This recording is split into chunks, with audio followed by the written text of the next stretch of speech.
Well, thanks a lot for being here, and what an exciting weekend for Citadel football, and great weather, a great crowd for homecoming, and arch rival Furman. Here is our opponent, which created even more excitement, and very, very pleased, obviously, with the win coming out of Saturday.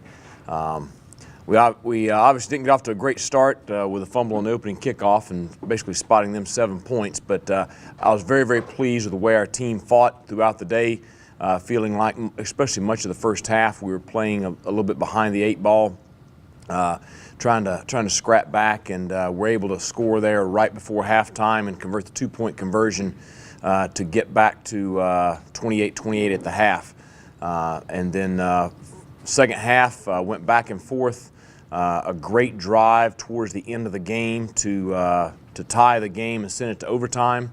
And what a great performance by our kids on both sides of the ball in overtime. Our offense quickly driving the 25 yards with Aaron going in from 2 yards out for the what eventually led to be the winning touchdown. And then our defense buckling up and getting a 4-and-out, stopping Furman on all 4 plays there in overtime and sealing the victory. So, just a great win for our program. I think even more meaningful to our alums because of who it was against, and also because it was homecoming. So an enjoyable weekend for everyone. So now we're preparing for Samford, a team that will come in here on a 3-game winning streak where they have, for the most part, dominated their 3 opponents.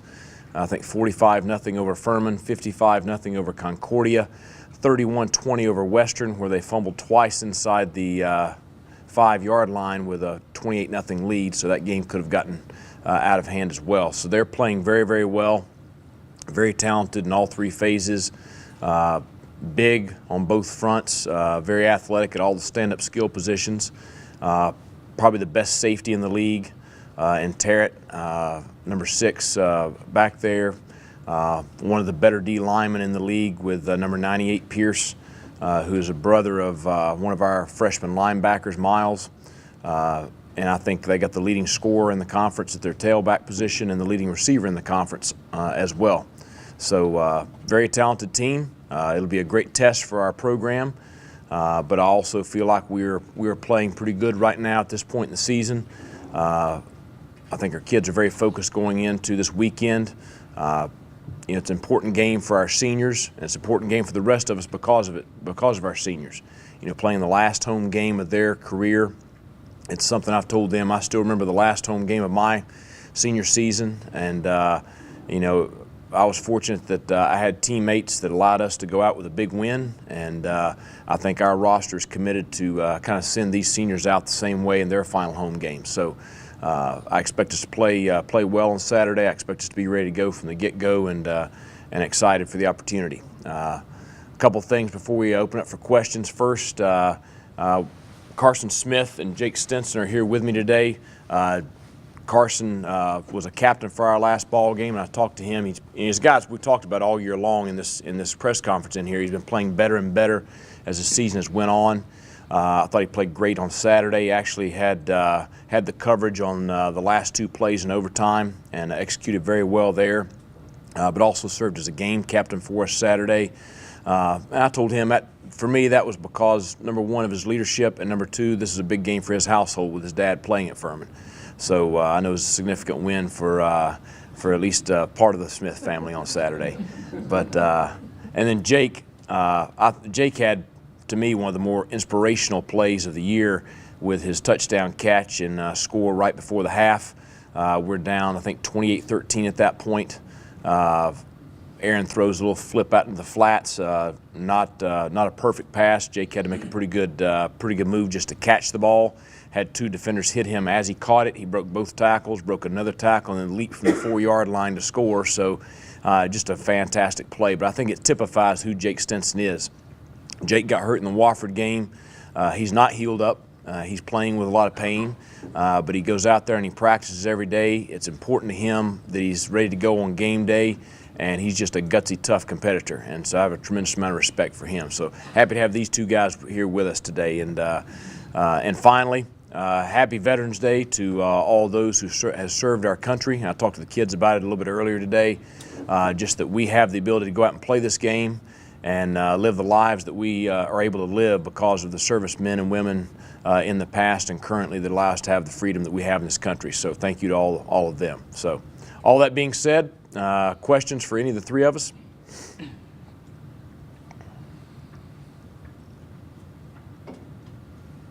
Carson, how was the drive with your dad after the game? There's no animosity between us. I mean, the Furman part of him is long gone, I guess, and he's all Citadel now. So he supports the team the whole way. So he was very excited about that.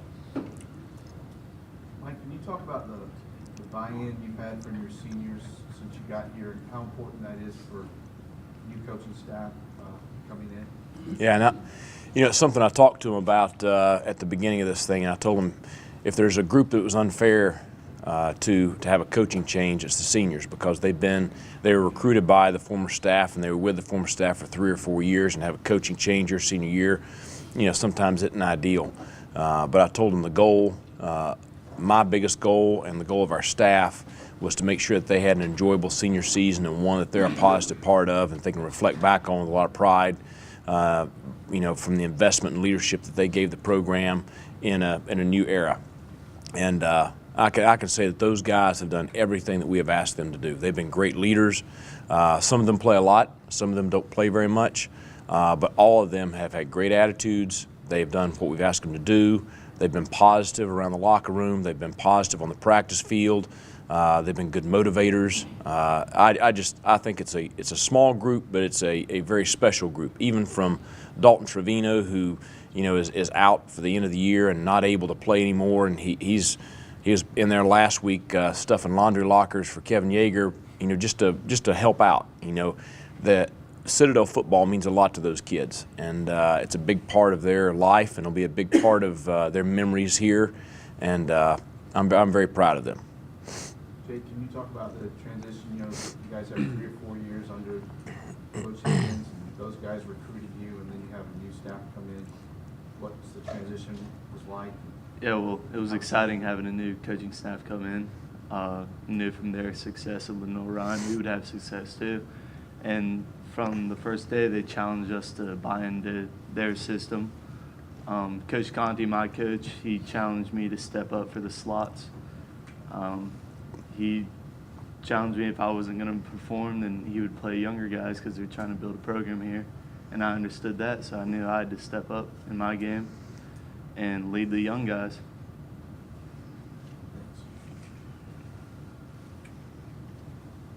Was the Powerade cold?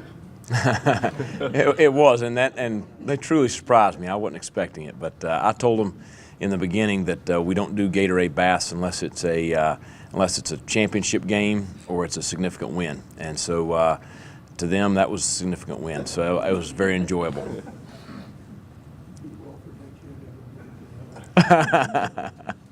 Carson, you've played linebacker here now for 3 years now. Yes, sir. Can you describe to us, it looks like offensive football with the spread option and all that stuff. What has that done to you at playing your position? What's different than, say, 3 years ago? I think the biggest thing, the way offenses started to evolve now, is it makes you make one-on-one plays. When they do all the option stuff, they're spreading the defense out over the field. And I think that's something that we had to kind of transition to this year. It's something that's really a lot of offenses are starting to move towards. And so we've really had to find different ways to stop that on the field. And one of the ways is the coaches have really started giving the linebackers a little more handle on the defense. We can make checks when we get out there, and that's one of the things that we've been working on a lot recently is being able to recognize a formation and what they can hurt us with, and we got to make a check to put us in the best possible situation to help that. And I think going into the Mercer game was one of the times that we started doing that, and it really shut down what they were trying to do. Thank you. Mike, looks like Sanford has another of the dual threat type quarterbacks that have given the Citadel some trouble this year. Who do they resemble on offense? And can you talk about Michael Eubank and the challenge he presents? Obviously he's a talented young man, signed at Arizona State, played there for a couple of years and transferred this past offseason to Samford. 6'6", 250, so he's he got quite a bit of stature. Very good arm, very good passer, throws the deep ball very well. Unlike maybe the last couple of quarterbacks, I don't think the run is his first option, but it's something that he can do. You know, they'll run the stretch power sweep play much like what we've seen in the past, and utilize him as a runner. But I really feel like, you know, they even though he's their second leading rusher, and there have been games where he's ran a lot, in this hot streak right here, the past 3 games, they've really relied on his arm more than they have his legs. How does Hamilton compare, the receiver, number 3, to you've seen a lot of guys Yeah. that had great ability at that position too? Good size, good speed, plays the ball well in the air, runs good routes. I mean, you know, you look against Furman, you know, they're playing off coverage. He runs a great route and can make the tough catch on the out route. They come up and press him at the line of scrimmage. They check to a fade, and Eubanks throws a perfect pass for a 75-yard touchdown. So he's a player that's very, very gifted, and he has a good quarterback back there. So, you know, there'll be a challenge. And he's by far their most dominant receiver, you know, stat-wise. So he's something we've got to, you know, we've got to do a good job controlling. How did they defend Wofford's triple option? You know, they held Wofford to under 200 yards rushing. We're going to see. We expect to see a bear look on defense. It's what they've played against Georgia Southern, Wofford, and the Citadel for a couple of years now. That's what they played earlier in the year. You know, the thing is, they're so big up front with Pierce at the nose and the other 2 defensive tackles in there, and then with the free safety sitting back there in the back, and then the linebacker 23 sitting stacked in there and protected. You know, it's going to make it difficult. You know, we're going to have to be very, very physical at the point of attack, and we're going to have to do a very good job of just grinding out tough yardage.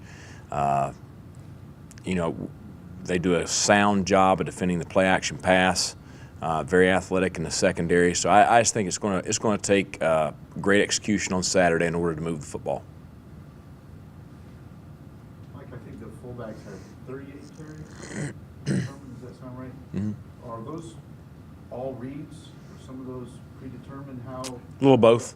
There's some of them are designed gives, and then a lot of them are the triple option, which is a read by Aaron. So it's a mixture of both. Is there an ideal mixture, or is it? Depends on what the defense is giving us. You know, Furman. They started out playing us one way. They adjusted a little bit as the game went on because I think we did a good job of attacking that. But it just depends on what they're giving us down after down.